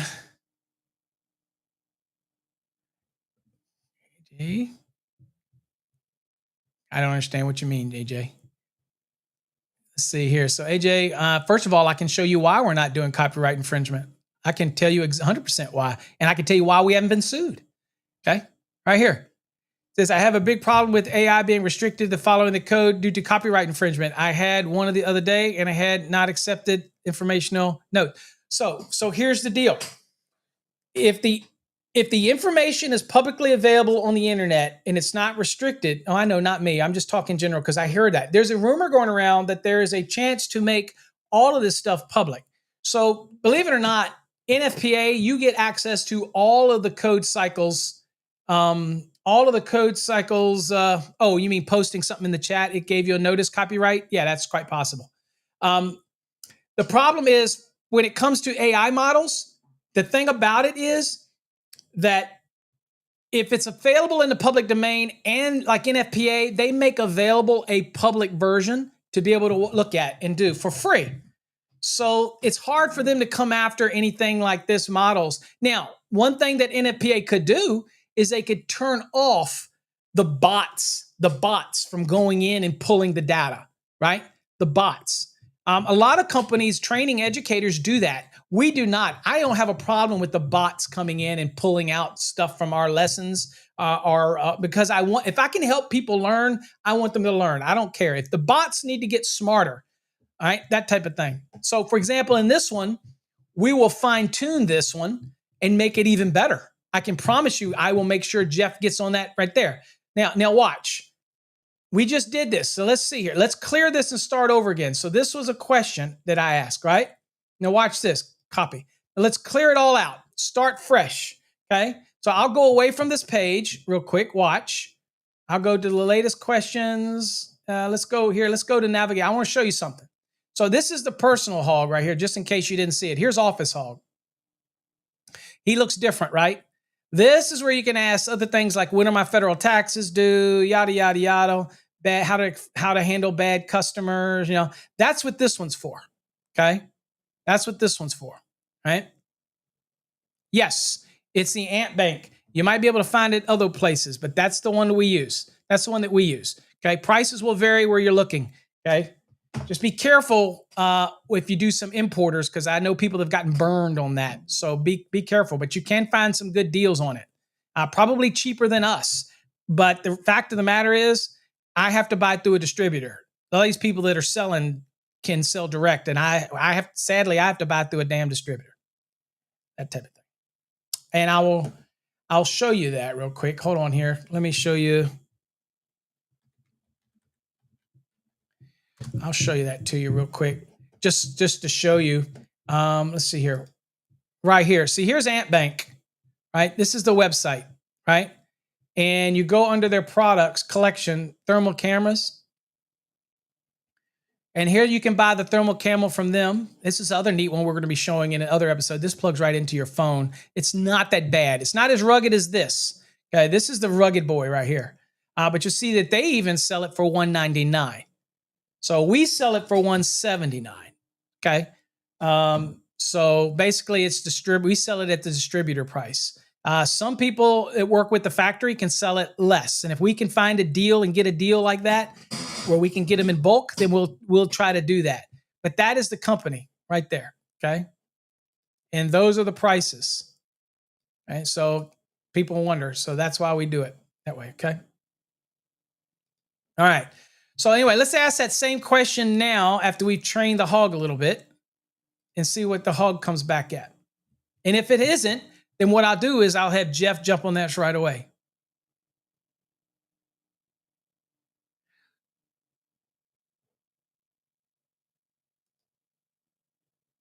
Oh, wait a minute. Am I not logged in?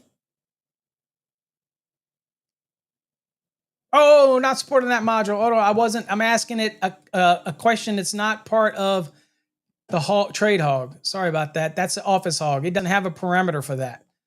All right, let's go back here. Paste. Sorry about that. Remember, the office hog doesn't do technical. Sorry about that. My bad. All right. So here we go. All right. So see what it did? It still says 35 amps. So that tells me that we have to get Jeff to update the hog, and he'll add that sequence in there, and that'll be changed. So there's a challenge for you guys. Ask this question probably in a couple hours, and you see how the hog is changed, that type of thing. Okay. And you'll see why it's changed, but everything else is accurate. But the point here, this gets you where you need to be, right? So that you hear the temp, and so that you can say, well, wait a minute, that's not right. It says 30 amps and not 35. So it's not perfect, but it is getting better. And we're continually working with it. So that's it is what it is. Chat, none of it's the smartest type of thing. All right, so now let's see here. If we let me go to this real quick. And let me share this one here. All right, so we're here.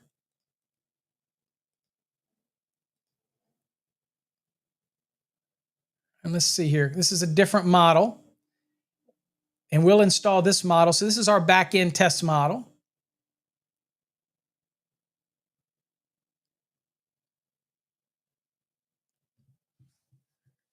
This is using 5 yet, so we haven't initiated 5, which Jeff has got on the slate to do.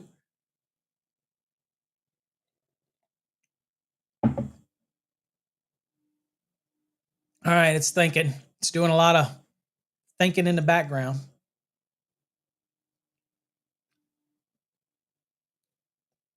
We also have a course coming up on how to use AI like ChatGPT, like the others that you can use as well with TradeHog or separately. The problem is this is a subscription, so is TradeHog.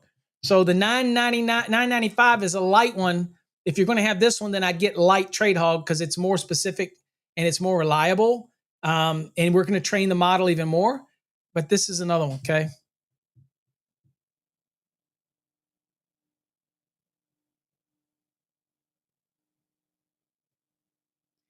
I'm not sure. I can't tell you that, Adam. It might be stopped working over on the other one. Look how long it's taken. Okay, so here's a clean one, step by step. Same thing, same math. Okay. Equipment termination 60. Okay, yada, yada, yada. So it's giving a bunch of information we didn't ask about because we didn't give the conditions, right? We didn't say anything, the termination, but it did added some extra stuff here. Let's see. Picking conductors, okay. Yada, yada, yada. All right. Okay.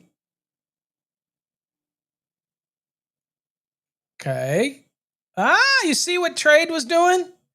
The trade hog was already doing it, assuming the breaker sizes because it says 35 amp. You'd have to go to a 35 amp overcurrent protection device. Okay. So it says a 35 amp breaker doesn't exist. So it says if 35 ain't available in your panel, typically it'd be a 40. Next size up rules, breakers, blah, blah, blah. Optional. Talks to the. So this is thermal imaging, 2 common outcomes. All of this stuff, guys, is not conducive.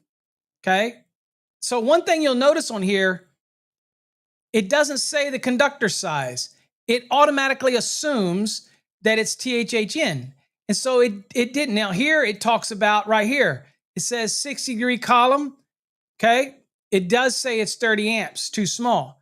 Okay. So it is a lot of extra stuff in here that is not beneficial. That's what TradeHog tries to do. So I promise you, I'm going to make sure that Jeff uploads the latest rendition of the hog that'll make that even smarter.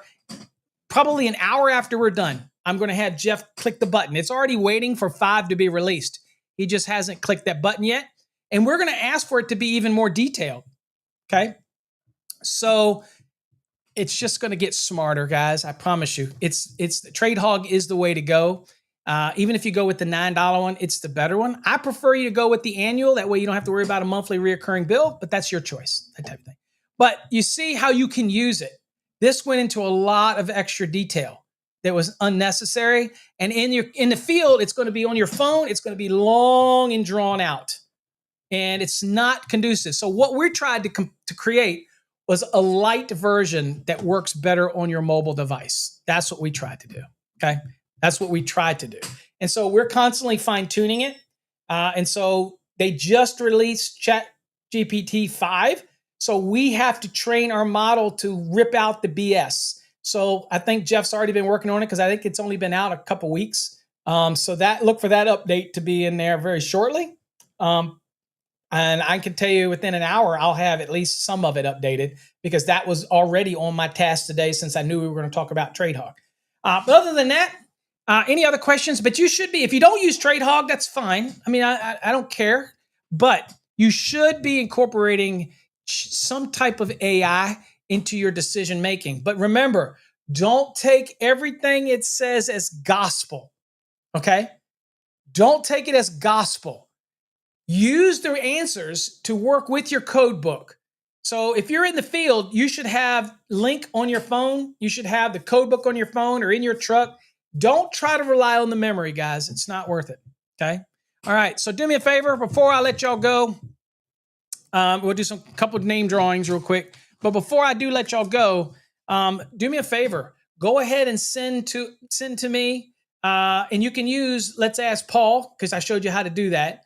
Go on and send me your thoughts, whether or not you think a weekly show, once a week. What do you think? What do you think? This is you guys. You want to make this better? You like this show? You like me doing these morning shows? Then let me know in that. Let's Ask Paul. Be very thorough. Say, I'd like you to have a segment on product spotlight a week, or maybe something, and give me a product you want us to spotlight or whatever, and we'll do it. And no, they won't be sponsored ads because I don't believe in supporting those companies like that. But I will look at certain things and talk about it. Okay. I've had a lot of people ask me about which meter I use. And yes, it's an Ames meter from Harbor Freight. And you might be saying, oh my God, a Harbor Freight. But again, it's basically about $100 and it is literally the best. And I've had Fluke, FLIR, all of those. It is literally the best meter I've ever had. It came in extremely important when we were doing the installing the soft start so we could lock it in. It has a neat feature that you can trace wiring in the wall because it's very sensitive, especially if you're getting ready to open up a wall. You want to make sure you check it for no wiring back there. Got an amazing feature that helps do that because it's very sensitive. A normal ticker won't work as well. So anyway, let me know what you want. Just go to the Let's Ask Paul and submit it, and let me know what you want. And we'll try to make it what you want, guys, because I know you come here every week.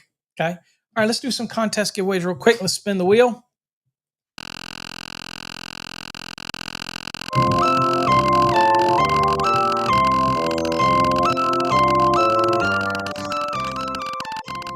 Hashtag win. Get on spin.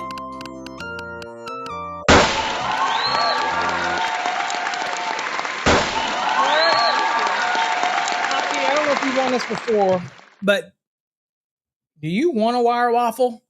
If you don't, let me know. I'll spin it again for you. Actually, you won a wire waffle last week. Because spin again. I can see you right here on the list. For all those that say I haven't caught up with the stuff that we sent you yet, trust me, just be patient. Okay? Spin again, Poppy. You already have that. You're most welcome, Adam. And also doing a once a week show allows me to create segments, and that way I won't ramble as much in the morning show. So maybe it'll keep me on track. You let me know what you...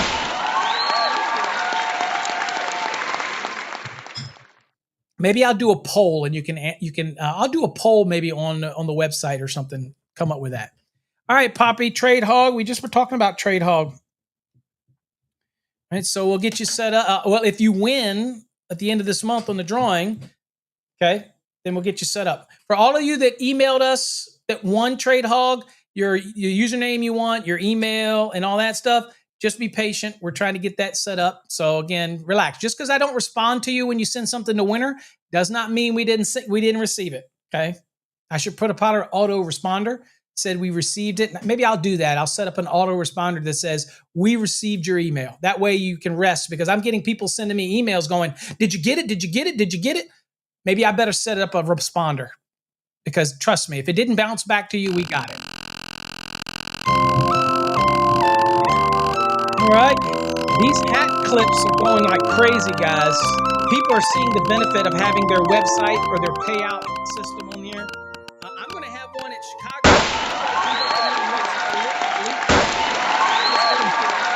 Open a camera, scan this bad boy, and it can get their link tree. But we are selling the poop out of these daggone little clips. They are amazing, like $14. We'll program them. We'll put whatever website you want on them. Colors are still available. Check them out. All right, let's see here. What we got here is David Giron. I don't know if you already have this or not, David, but you're in the drawing for the 2023 Enhanced. Congratulations.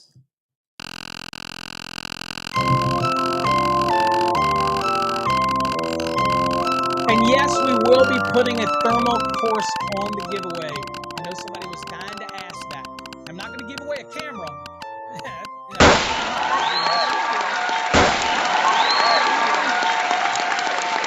Manny, I was for a second you were going to get another minimalist wallet. And I'm sitting there going, Jesus, how many do you have? So you were in the drawing for the Ohms wheel coin. All right.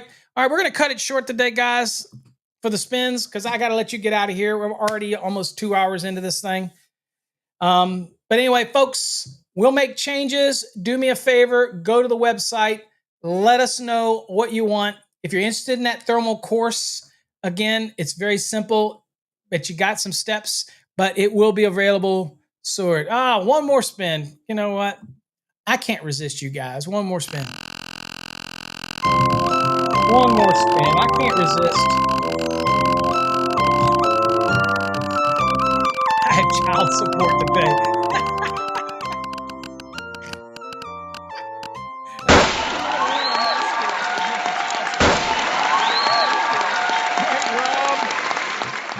You might already have one of these, or you might not do residential, and you might not want a wire waffle. But if you do, let me know. Send it to winner@fasttracksystem.com, and we will definitely get you a wire waffle out. If you don't want the waffle, just let me know. Okay. And yeah, whatever you want. Just let me know. Okay. All right. That's it, guys. Let me get back to the main page. Where's my buttons at? There we go. There's my main page. So, guys, take care. God bless. Have a safe week. Be careful out there. If you really are going out there on a job and you want to think about adding something and you want to learn more than just being able to use one of these, if you're somewhere, you're in a company that does maintenance inspections and all, and y'all aren't using this, you definitely want our course. Okay, Rob said spin again, so we'll spin again. You definitely want our course because we have a whole module just for preventative maintenance.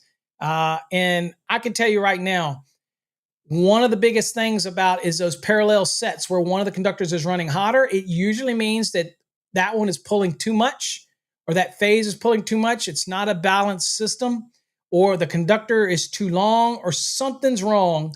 And now you can use this to look at the lug or the conductor. If the conductor itself is overheating and you see that heat transition up the conductor, then you know it's probably a balancing thing. If you see it just at the lug and in the area around the lug where it radiates out, then it is probably a poor connection at the lug that's transitioning down the conductor. So there is a big difference, and you need to understand that way you don't cry wolf, and we train all that stuff for you, okay? Nobody does this. Nobody's offered a course like this that's geared towards electricians. There's literally thousands and thousands of electricians out there who are going out and trying to get thermal certified, but all they do is electrical. You don't need to do it. Is it going to hurt? No. But our course is going to go deep into the terminologies, and you'll have unlimited access to it. Also, we're going to keep adding to it and add more and more stuff to it. Okay. And also, what has been recommended is that for you folks that get the course, that you will send us stuff that you record during your inspections, and we will share it on the site, on the course, in a special area. You get recognition, and you get to see how proficient you become with this bad boy. And we'll promote you on the website. Absolutely, we'll promote you. I'm just saying. All right, folks, we're here for you. All right, till next time, folks, stay safe. Oh, we got to spin for Rob one more time. All right, Rob, let's go. I'll skip the music, Rob. I'll skip the music for you. We'll just let her roll. Let's go, let's go, let's go, let's go. No, I don't think you already have the Fast Track Tube subscription. So let's do it again. I think you already have that. Come on, there's a bunch of stuff on this wheel. What I can promise you on the wheel, there is not a thermal camera. I can promise you that. Just saying. I'm just saying. All right, Rob, we'll get you in the drawing for Trade Hog. I can tell you it'll be smarter tomorrow than it is today. I can promise you that, okay? And it's getting smarter every time. All right? All right, folks, I appreciate all of you. Till next time, stay safe. Those on TikTok, we're going to bolt out on YouTube. Nobody ever follows me on TikTok except for Manny. So, all right, folks, till next time, stay safe. God bless. Let me know your feedback. That's your mission. That's your homework. Go to our website and click on the new link for Let's Ask Paul and send it through that link. Let us know your thoughts on the structure of the show, what you'd like to see, what you think would bring value. This is your opportunity to contribute, especially you folks that are loyal. And I know the ones out there that are loyal. Let us know what you think. We're here to make the show better for you. And if it means doing it once a week to be a better show, then we can do it once a week for a better show. But here's the thing. If I do it once a week, I'm going to make sure that you guys get the replay. Right now, most of the replays will disappear and you got to go to Fast Tracks 2. If I do a show once a week and make it very detailed and structured, then I want to make sure that the replays are available and that they do run in the afternoons at a certain time every day. So that's a caveat, that type of thing. Okay. All right. Give me your thoughts. Till next time, folks, stay safe. God bless. Be careful because I appreciate you all. Take care.